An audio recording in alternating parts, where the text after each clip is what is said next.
Welcome to the channel all about economic board games. Today I'm going to be giving you a run through of City of the Big Shoulders, and this one's brought to you by the designers here. You got the artwork by Emily, and this one is a 2 to 4 player game. You'll struggle to get this under 2 hours. It's more like a 2 hour plus game, 2 to 3 hours I'd say, and it's heavy complexity.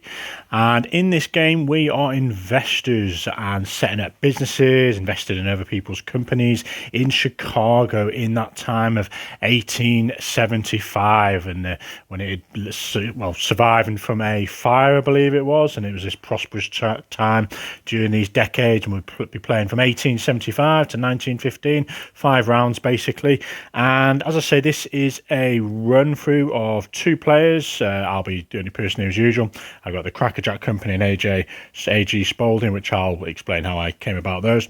If you're after a shorter insight into the game, check out my overview from last week. So I'm not going to go into every single rule straight away. I'm just going to kind of go through what the companies are, how the action's going to work, and crack on. I'm hoping to complete 1 round, hopefully. So to begin with, we've got this big train thing which represents Crackerjack will be first, and yellows, we've got yellows and greens. I couldn't fit the green player board on, so I've just got the yellow one, and on there they're going to be keeping their own private money. They're going to start with 2 of these workers. It goes through very nicely each phase, and they'll have, in this case, the 30% director's stock. That's what you start with when you create your company. So we went for Crackerjack Company, and they decided to start off at $40 per share, which meant they had to spend out of their own private money, so it's separate from the company, 3 shares, because obviously it's 30% for the director's share, so 3 shares, 10% each, which means 40 times 3 was $120 taken from their private fund, and you started off with, or what was it, 175 I think it was. That goes into the company, so this company now has $120 to begin with. The green players took AJ Spaulding, and they decided to start it at 50, which means 3 shares times 50 is $150 to start it. So you can start your company anywhere in this sort of slightly beige section from 35 to 60. And this line here means that once you're past that, if you make enough sales, which will make sense shortly, you'll be able to go up in share price by ×3, which is what this stock bump guide is, but we'll do that in a minute. So you get to determine how much you want your share price to be, which is crucial because it depends how much money you spend out of your own personal private fund and how much you got left to potentially buy shares from others. If you start on 35, then clearly it's cheaper. Other people might invest. That clearly will bump the price up because more demand to buy your shares, which might be a strategy of yours because then you want to sell it. And this all makes sense in the first phase, stock phase. But just a little bit about the companies and how they start. Each one also starts on the appeal track, which is this one to the left, and these aren't victory points. This is appeal, how I guess it's the marketing of the game, how your company is perceived, its reputation, and for doing so, the higher you get up will not only determine your player order in one of the phases, but give you extra bonuses as well. So the first thing we're going to do then, Crackerjack Company, we've got this sort of turn guide here. You can see it's going to go clockwise from the first player here, which is yellow, and that can change, and I'll show you that. So they're going to be doing some selling first. So you can sell 1 or more shares in any number of companies. Now, we start the game off with just our own, so clearly we're not doing any selling just yet. In the advanced rules, you can actually sell your own company, which is interesting, but today we're not going to do the advanced version. You then get to purchase 1 stock in a single company of those companies that are out there. So I haven't got quite the space to lay out the actual companies there, but essentially this company would have AJ Spaulding. I forgot to take them actually. So these guys are going to get the 30% in their own private supply, and the rest of the shares you just keep close by for that company. And you have choice to buy one of those. You can either buy one of your own, or you could buy an opponent's one. Now, clearly buying an opponent's is of interest. Maybe if they're going to be working hard to produce on that company, get dividends, then you're equally going to be getting a share of those profits. Or maybe you have just complete belief and confidence in your own company, and you're just going to go heavy on your own. But interestingly, if you've got enough money, you can just keep buying shares, and and there is a limit in this 2-player game. It says on the bank pool here, 2-player game, maximum number of shares you can have is 10. So yeah, and as you go to 4-player game, you can have 14. So bear that in mind. So yeah, we could buy a share, and so Reds are first. They're not selling any, and buying, they have got $55. Now their current share price is 40 and 50, so they can buy one, and we're going to buy one of our opponents just to sort of show you that. So we're going to pay $50 to buy a Spalding one. So here's all the shares. You can see this is a common stock at 10%. Now what have you got in here? You've got literally the 30% one, which the player who set it up owns. You got a load of 10% and a 20%. Now there is basically 10 shares in the game. We're making up 100%. So we got 20, 30, 40, 50, 60, 70. Well, I was wrong there actually. There's 10 shares of 10% each. So we are going to buy a common stock. Yeah, we're going to buy a common stock. So these guys take that into their own personal supply. Now, they pay that money to this player's company. It doesn't go to their personal one, because you're essentially buying shares. That company's got the shares. They're getting the capital invested into them to do whatever investment they want to develop their company. So that is their buy. You would then... So this is a really handy guide, and I might as well read out a few bits and bobs from it. So the 30% director share starts with the company. Yeah, we know that. The 20% share cannot be owned by the director. So these guys could not buy their own 20% share, which prevents them from just, up into 50% share. You can also not have more than 60% share of a company. And if there's ever 100% owned by all players, it also increases the share price, which is a nice little rule I spotted. And when you purchase from the bank pool, so you basically got the ability to buy shares straight from the company. But as you progress through the rounds, as people sell these shares, the sold shares go to the bank. And that's kind of like acting as this extra person who's involved in the stock market, essentially. So rather than the shares coming back and they're continually getting more money into this company, which would be false, you're actually buying the shares off a kind of a third player almost in this 2-player game anyway. So we have... Yep, that's pretty much, you keep going back and forward. So these guys have not sold, but they bought one. Over to these guys, they're not going to sell any, but they are going to buy one. And, I should add, the share price did go up because we bought an AJ Spalding. So that is now $60, which is kind of crucial as to the turn order of buying and selling shares.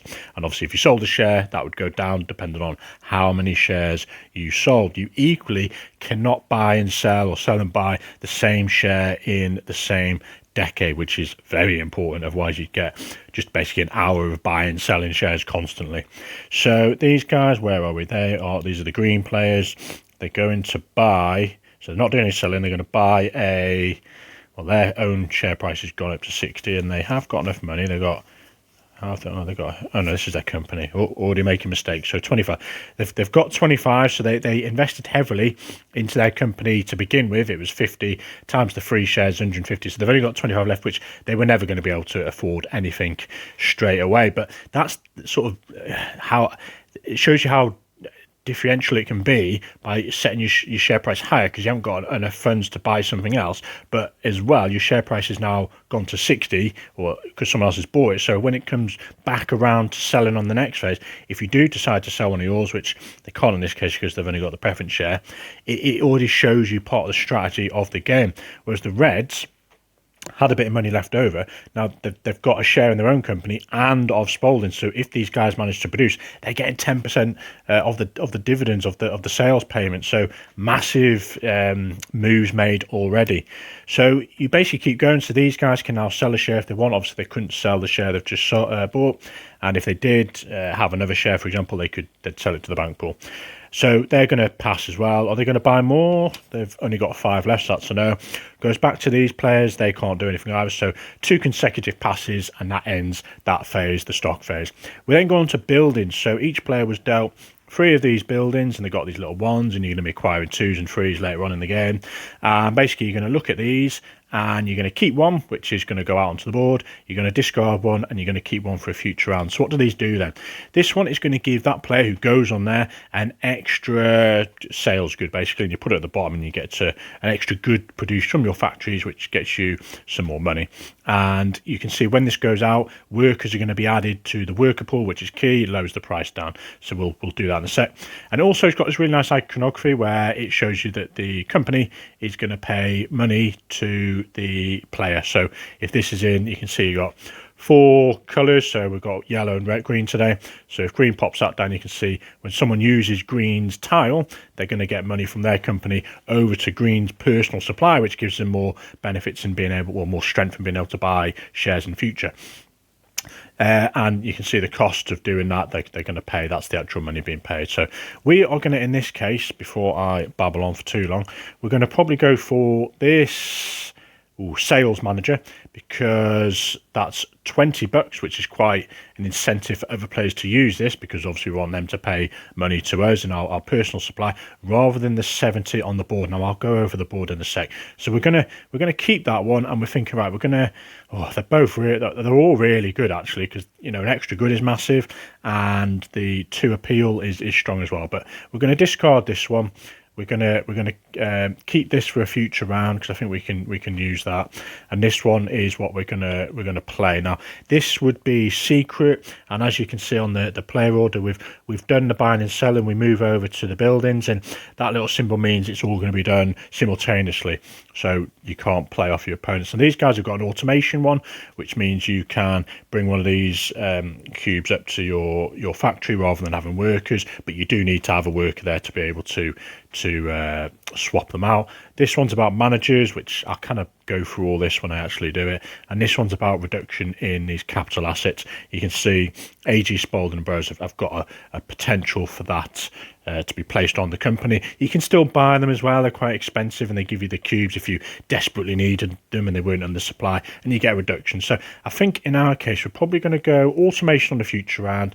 We're going to discard the reduction now. We're saying that these guys are the ones who could probably do a reduction, and yeah, we're going to, you know what, we're going to keep that one. I was close to getting a manager, but we'll keep the manager. We're going to discard the automation, and we're going to play this one. So they're both playing, boom, they're out. So yellows, put it on the yellow so you can see the decade. Greens, put it there. So on the board then, what have we got? Far left, you've got all the demand tiles, and that'll make a lot more sense after. Actually, far left is the appeal track, and this is kind of your reputation, your marketing side of the company. As you go up, you're going to get bonuses, and it determines player order in the next phase we'll do. This is all about your industry. So each row is, you've got your grain, you've got the textiles, meat, and sort of shoes and stuff. So this is all about demand, which we'll go through. This is all about how you're going to get these cubes. You can see the costs, you can see Haymarket, you can trade for 2 for 1. And this is the main bulk of the actions now. So anything in green is where any number of players can go. You've got this infinity symbol, and this one's about getting workers. We could go here to get some appeal, which gives us a better reputation there. And you can see the cost, $20 to do that. This area here, you can see it's 40 to get any of those workers, 30 for those, 20 for those. And this, more importantly, gets us to move on the first player. We go to first player, basically, and that's the only way to change the player order. And again, it's an infinity symbol, so someone else could go there and oust you, which is kind of why you get that one appeal. Here you can go and get a manager, and managers help get extra benefits when you produce. So in this case, they get an extra appeal, or both companies seem to get extra appeals. Some of them, if you look through the companies, they give you extra cube, extra production, so some interesting stuff there. And I will show you these actually before I move on. So Dog and Bassett, you know, there's a host, Swift and Company, all the different industries. They start on different appeal parts of the far left track. Different cubes you need, different numbers of workers. They produce different things. They have different values, but that'll kind of make a bit more sense when I get to the operating phase. So over to where we were doing the building, weren't we? And yep, so the action phase is probably where I should have explained all these, but yeah, you've got this place you can go and get extra dividends. It's 10 shares in a company, so each share is going to get the extra 10%, $10.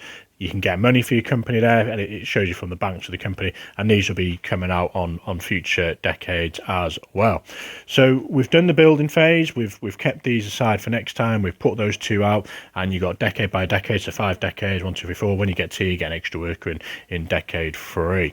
We're now over to the action phase. Oh yeah, we didn't populate the market, so we've got 3 extra workers out. Let's do that.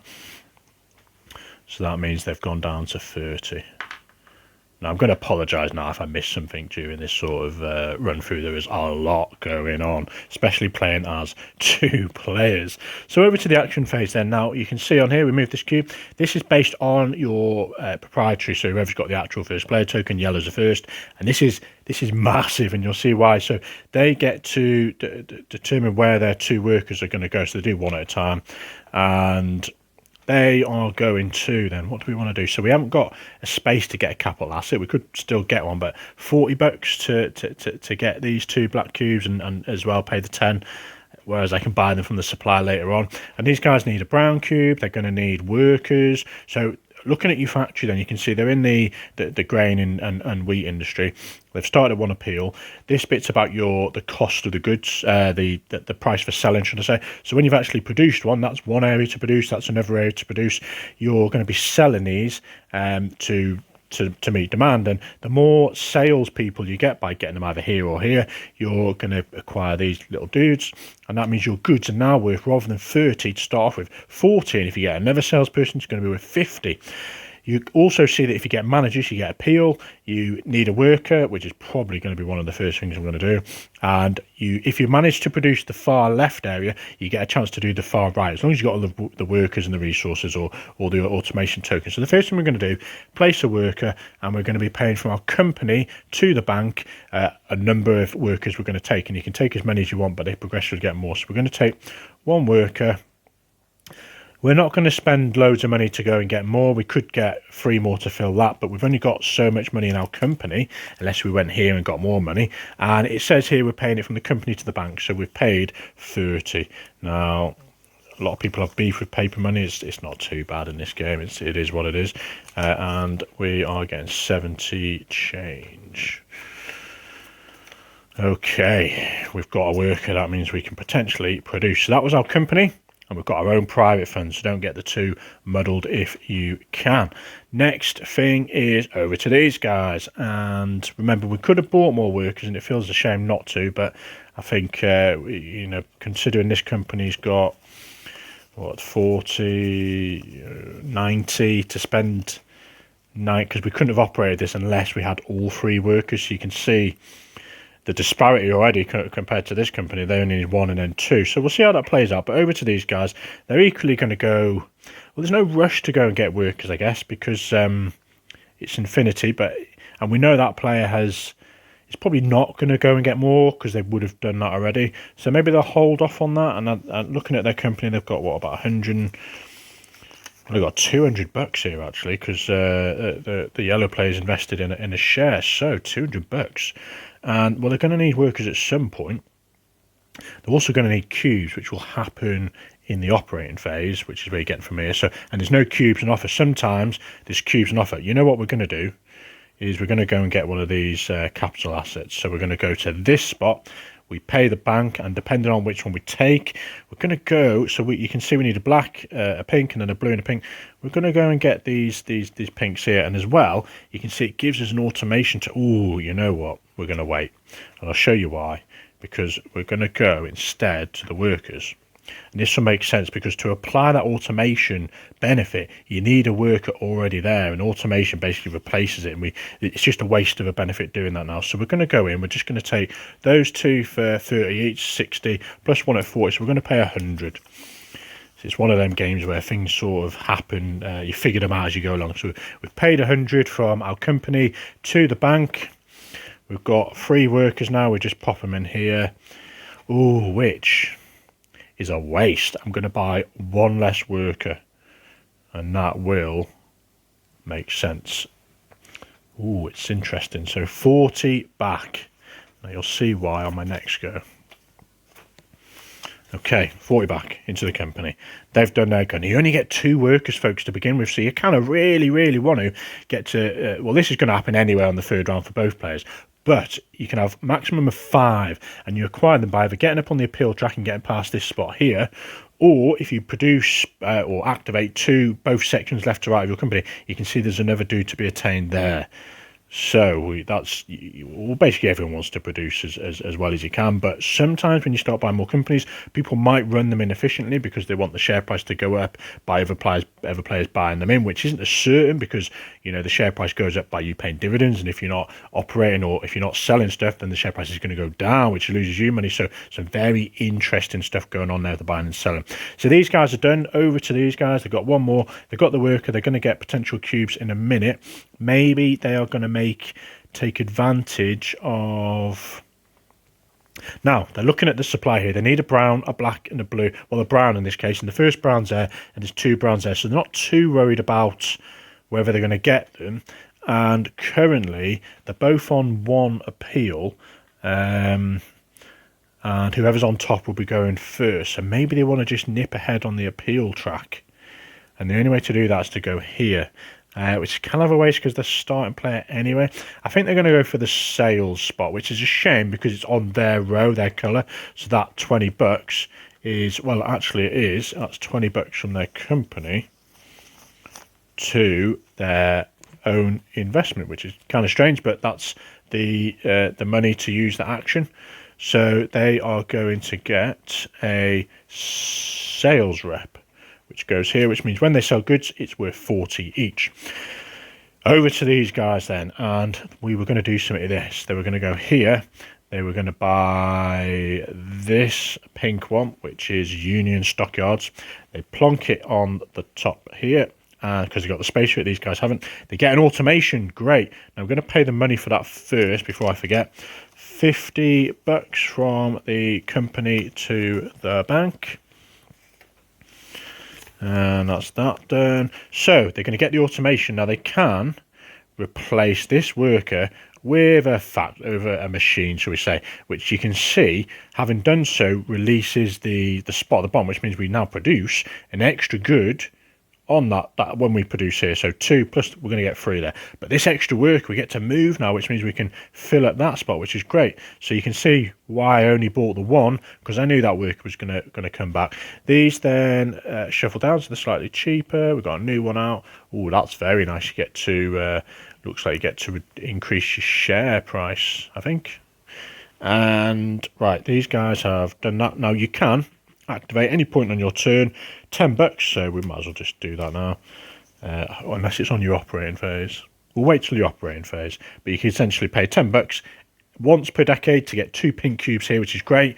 But there's loads of pink cubes out there anyway, but you never quite know what your opponents are after.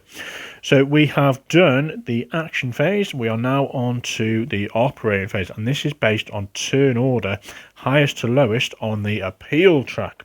And you can see Spalding is going to be first, and the first thing we're doing is we are purchasing resources from the supply track. So Spalding's owned by the Greens, and Greens are thinking, right, we need a black. That's going to cost $10. They need a pink, so another $10. Oh, do they need pink actually? Because they've got these 2 pinks. Although they're getting 2 for 10. You know what? We're going to activate that right now. So they pay 10 to the bank. They're going to get 2 pink cubes. Right, these are from Haymarket Square. Now, if there was no cubes in Haymarket Square, you wouldn't be getting them. So interesting one. And they sort of get replenished as players use up cubes throughout the game.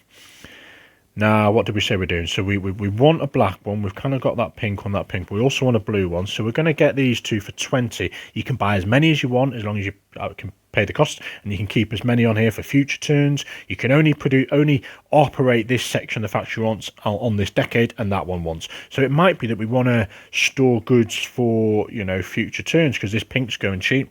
Although we're going to probably activate that again and again, and you can see we only ever need 2 pinks, and to get a black and a blue for future round, there isn't actually any more black and blues there. They're in this X section, which will shift down eventually. But we could get 2 goods to then trade them for 2 to 1 on a later decade.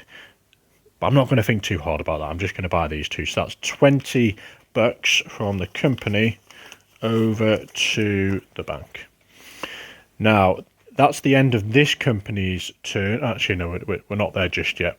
But I will do that now before I forget. So these guys have finished buying stuff off here and using Haymarket. And what would happen is, if that was blank, that would shift there, that would shift across, that would shift across. You'd bring in this decade, it says here, 3 cubes. You take 3 cubes, you'd plonk them on here. If there was never enough cubes in there, you'd then take all the Haymarket ones and put them back in, and you continue. But because there is 1 cube there, it doesn't shuffle along.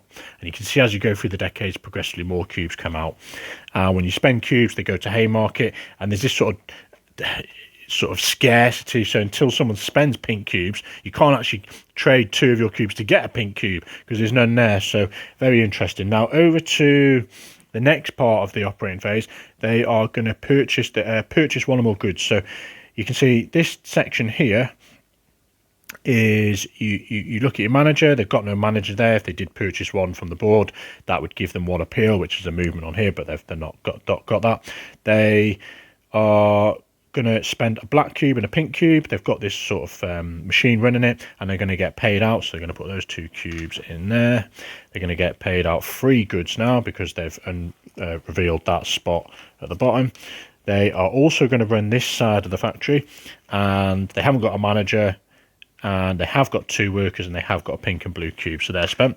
And they're going to, in this case, produce 3 extra goods. Really nice. So they produce 6 goods. That's just your capital asset. So we are now going to take these over to, so we triggered manager bonuses that were none. We're going to run our factory, the next one, which we've just done, and this is what I'm looking at here, folks. This is really good guide to sort of get through everything that's going on.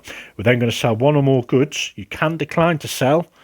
Maybe you, in terms of, if you've got, say, what we've got here, 3, 4, 6, and we are in the industry of sort of textiles here, you can see if I put all 6 out, I'd preferably want to go the furthest here because there's more bonuses, but 3, 4, 5, 6, you'd actually leave 2 spots free.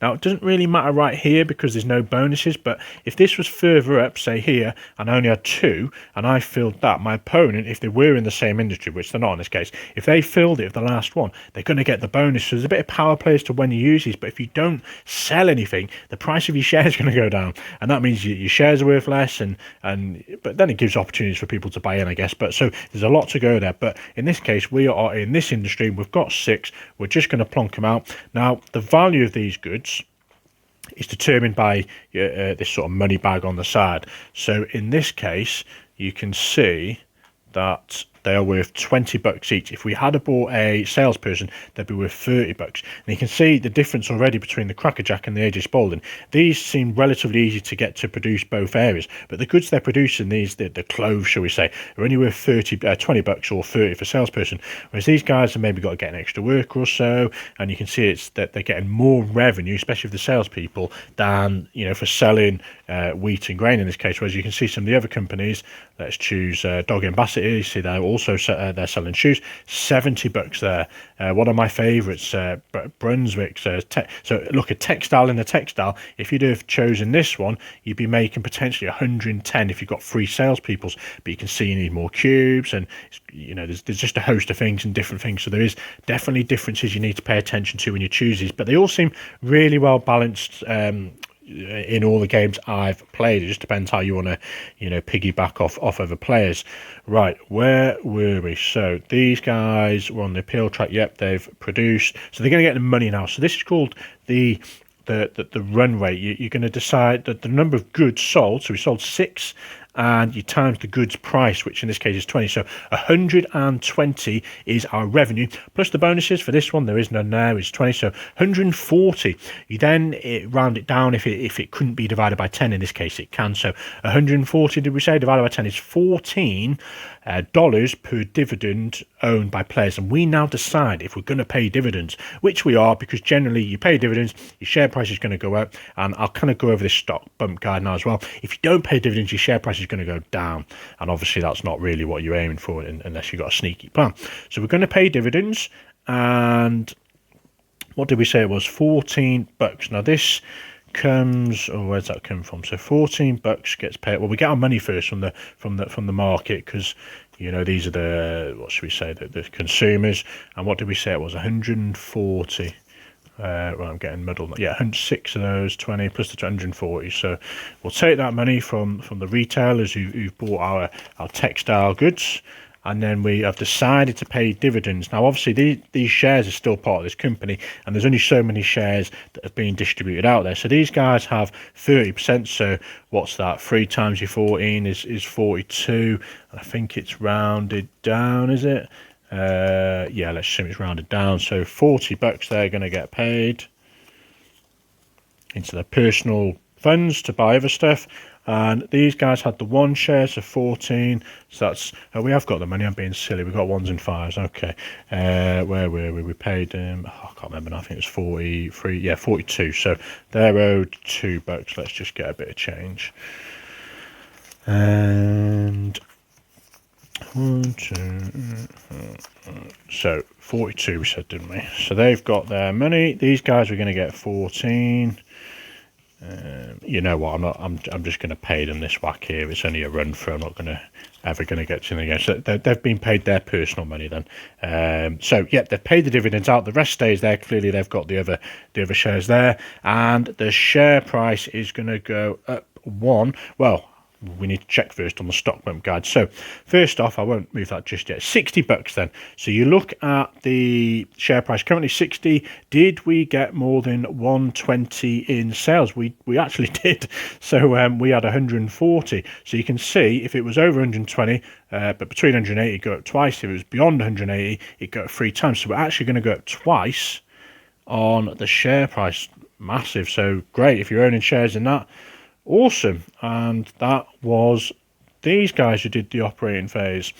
Let's just make sure I'm doing everything right. Pay dividends, yeah, if necessary, shift supply chain. So there's no shift in the supply chain, and it's over to the next company who is furthest down on the company. There's only 2 companies so far. As people build more, these are going to be varying, and you're not necessarily by player, but by company. So over to these guys then. Yellows own Crackerjack, and we're going to do the same again. They're going to buy goods, so they definitely want this brown. They're going to want a black and a blue, which aren't available, which is fine because they haven't got the workers anyway. And they're not really going to buy... They could buy 2 pinks on the future round, which I think they're going to do. Oh, it's expensive. Because if they bought 2 on a future round, they could trade those at Haymarket for one of these browns. Are those browns? Oh, there is some browns out there. Actually, black and blues. They're going to come out later on, so we're not going to worry too much about that. So we've got the brown cube. We pay 20 to the bank. And over to producing. So they've got a worker, they've got the cubes, they spend that. They're going to be getting 2 of these goods, and they didn't automate on one of their rounds. They haven't got a manager, so no appeal. They are now going to run the next one, which they can't do. They haven't actually got the workers, so they're going to sell these goods. And these guys are in the grain industry, so they can put 1 there, 1 here, and they're going to get the calculate the run rate. You can see they're going to get 40 bucks because they got a salesperson per good. So 40 times the 2 is 80, and they've got a bonus here as well. So 80 plus the 50 is 130. They haven't actually completed that the demand tile to get the bonus. So 130 is the run rate. So we're going to decide if we're going to pay dividends. Of course we are. Or are we? Yes. Because they're the only guys who own shares in red. These guys, what do these guys? No, they've only got the blue one because they didn't have enough money to do. So it's in their advantage to pay dividends, I guess. Well, they've got enough money here for their company. If they were low on money and they thought, I really want to go hard on this company, maybe they wouldn't pay dividends, but their share price is going to go down. So we're going to pay dividends. We said it was 130. We're dividing that by 10. It's 13 a pop. These guys have got 3 shares there. So that's going to be, what, 39? I'm just assume 39's gone into their personal money.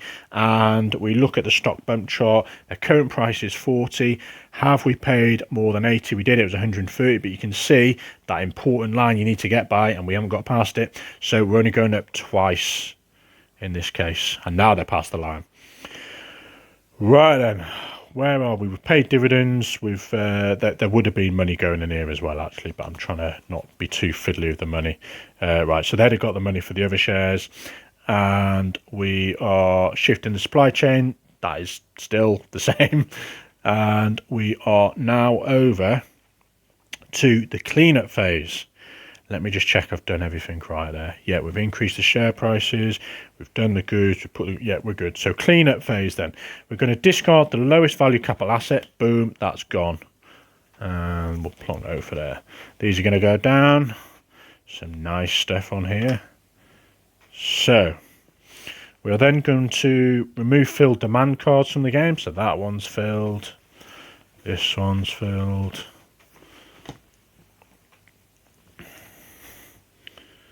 Right then, so those are filled. Slide demand cards towards the centre of the board. So these are going to be slid. Now, you know what? I'm pretty sure that one goes, but I can't remember. Surely it's not going to stay there all game. I know once you run out, the bottom ones come into play. But I'm going to leave it there for now. I can't recall whether that one comes off. I guess if that one is full, it would shimmy it along, is my assumption. Okay, but yeah, I'm not dead sure on that one. Right, where were we? So we've slid the demand cards forward. Refill the demand track, top to bottom, centre to edge. So you got in a 2-player game, we've only got you know, a few of these, and we're going to do it. What did I say? Top to bottom. So we're going here and here. So we've got new demand. So I guess that's more of an incentive to complete that quickly, because then it will shift it on. Otherwise, if we did take all these 4 off, which I know we don't, there's not many of these left to refill them. But I guess if there's none left, the ones below it come into place. You can see you get half the value. Any number of players can go to half the value per value of the goods sold. We have we return all the players, so we get these back. Where are we? Yellows and greens. And we have, I think that's literally it. That's the clean up phase. So we go literally back into the stock phase. And again, we should have been moving this. That was based on appeal. Clean up phase. We now move the decades. So when we take cubes out onto here, it's going to be 4. Normally, a lot of these would have disappeared, and I probably should have took more of them, because that is an absolute bargain getting that 10, because basically you can, if you just took 3 of them goods for what, 40, 50 bucks, you could have traded them in at Haymarket, and as you buy more companies, you would have potentially needed them. So probably these would have been empty. That would have shifted down, and obviously I'm not going to do another round. I'm only doing the one, you know, and then you would have brought out 4 goods from the bag, and 4 goods there, 4 goods there, and as I say, if there was never the goods in there, those would have all gone back in. So that's typically what would have happened, whereas quite unusual that there was still goods here and nothing was refilled. So that's just to demonstrate that one. Now, going back into the next decade, then we're actually now able to buy more companies. So I'm just going to quickly show that bit before I wrap up and show you how things end. You would go back into selling shares. So maybe yellows are first. They have got the starting player, so they could sell this blue share now, which you can see has gained a lot of value since they bought it. It's now on 100, and if they do so, you know, it drop the price down to 80 for the company the player who owns 30% of them shares. So would they do that? Maybe, because that $100 then gives them the opportunity to set up a new company. Now, you can only set up a new company if you have minimum of 3 times the 35, because you need the 3 shares, so that's 115, and these guys have only got what, 25. Well, actually, I didn't do the money right, did I? They're a few bucks light, but this is where you could sell the share, which we're going to do. We're going to sell that share. It goes to the bank pool. The bank pays this player, in this case 100, because we kind of said they were like a third party. The share price is going to go down, so from 100 to 80. They can sell as many shares as they want, but we're early days basically. They then get to buy 1 share. Maybe they're going to invest in their own because it's cheap. They couldn't buy another 10% in that one because they've traded in that company this round. Let's just say, now as more companies, it's a bit limited in a 2-player, but a 3-4-player game, there's so many more companies to get into. They could buy a share now, so this one's going to be valued at 60, now going up to 80. They'd pay the money again from their personal supply. In this case, it would be going into the company. If they did buy a share from the bank pool, the money would go from your personal supply to the bank, more importantly. So this buying and selling is going to happen again, and then you're going to go through the building phase. So there's going to be more of these tiles coming out, and you know, you can see there's a host of benefits. You can get, well, you can see you've kept one from the previous round. And again, let's just say they get these two here and they get these two. You can see that, you know, now if they, on the second decade stage, they might put, what colour are they? Green. They've put that one out and they've discarded one of those and kept one, like we said. And these guys have decided to put maybe a goods one out and they've got rid of one of those. You can see there's more options on the board now, and there's potential to get cubes. They might have done that because they see these guys want them, and every time they go there, the bank's going to pay that player $20. More workers are. This one's massive. You can see it's going to be the company paying that individual player, green in this case, $50, and they get the player who goes there gets to get free movement up on here, which is key because you can see you get extra workers, you get extra salespeople, extra automation, and extra workers. Well, not workers, should I say, we've done the worker, but extra. What are these called? Basically, your partners you send out on the board, and obviously any worker placement game you've played, you know that's crucial.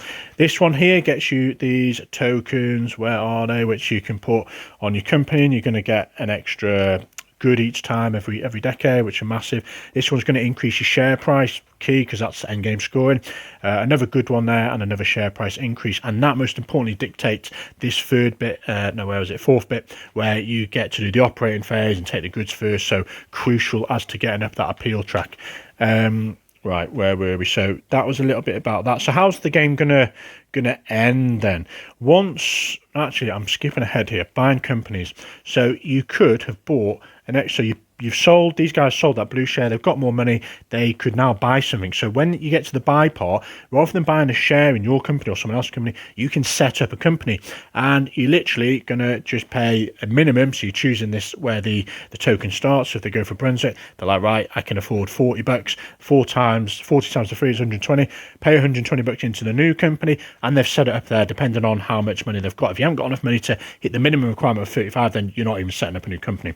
And you can see, let's just take this one for example, there's more value to the products being sold. If you get the salespeople, they're going to get extra cubes. If they have managers there, when they produce there, a few more cubes required, and you can see it produces less resource. So these guys are producing 2, 3 there, these guys are producing only 2, they produce 3 there and potentially more, one more there if they automate it, whereas they're only producing 2 but higher value. So I love that sort of size of the game. And that was the buying of more companies. Then over to how the game ends. So once you get to the third phase, these workers come out, you go 4 and 5, these spots are going to become available, so you can go there and just literally get money from the bank for your company. You really want to use this spot to get money. When your company starts getting loads of money, you want that money to go from you to your individual investment funds, especially if you've got more shares in that company, rather than paying out all your opponents. But that money is going to be part of your tally for endgame scoring. So you're going to add up all the money you've got over the game. You're then going to get your shares, multiply each share by its current share price. So let's just say this Cracker Jack was all the way on 320 and you've only got 40%. That's you're going to multiply it, and that gives you your value for your share value plus your money, and that's your total amount. Every player does that for all shares. Whoever has the most money wins, and that is literally it. So let me see if there's anything I've not touched upon. Haymarket, we've gone through these spots here. What have we got here? We've got appeal. Oh, endgame bonuses. Very important. So as well as adding up all your money from the share values and the prices and your own private money, you're going to see who gets the bonuses. In this case, whoever's got the most workers across all their companies potentially gets $200. Whoever has the most 10% shares, again, whoever has the company with the most money. So if this company had like $400 in here, they're going to get that bonus into the private fund. The actual money in your company does nothing. It's all about money, getting it out of there into your own private funds. You can see this is 200 for the person who's highest on the appeal track, that company, and this one's whoever has the most 20% shares, and there's only one of those per company, so you want to get to those quickly. That is it, folks. This game is an absolute beast. I love it. I just love how you can get these different actions out, considerably cheaper. That salesperson's 20 rather than 70. The money's going to you, which gives you more opportunities to buy more shares when they come out or set up more companies. Or you're going to be inefficient with some companies because people might think, oh, he's usually going to, do the best he can. But if you don't and you sell out quickly on the next round, they're like, oh, Don, I've got loads of shares. He's decreasing the value and he's out of there. It's gone. And in the advanced rules, you can, if you've got majority shareholder in a company that someone else owns, potentially that company can go to you and you take literally all the assets of it as well. So some very interesting add-on rules there. I like how the workers get more expensive as you go along. The demand tiles change. This appeal track is really clever. It's kind of crucial really to get these extra benefits and get the turn order here. The share price is fascinating as well. As you sell more goods, clearly your company is better value. If anyone's an investor, your PE ratio, essentially your price to earnings, and your share price is going up. I like how it can plateau as well if you don't actually hit more revenue than your current price. It just stays there, and if people are selling your shares, it's going down. So very interesting. I wouldn't say this game has loads of buying and selling like some stock games. It's a progressive increase, but it's key, and considering there's only 5 decades to get in there at the right time and play that one out and eke those points out. And a few games I've had have been very close in terms of the money. And there we go, folks. That's hopefully been of use to a run through of City of the Big Shoulders.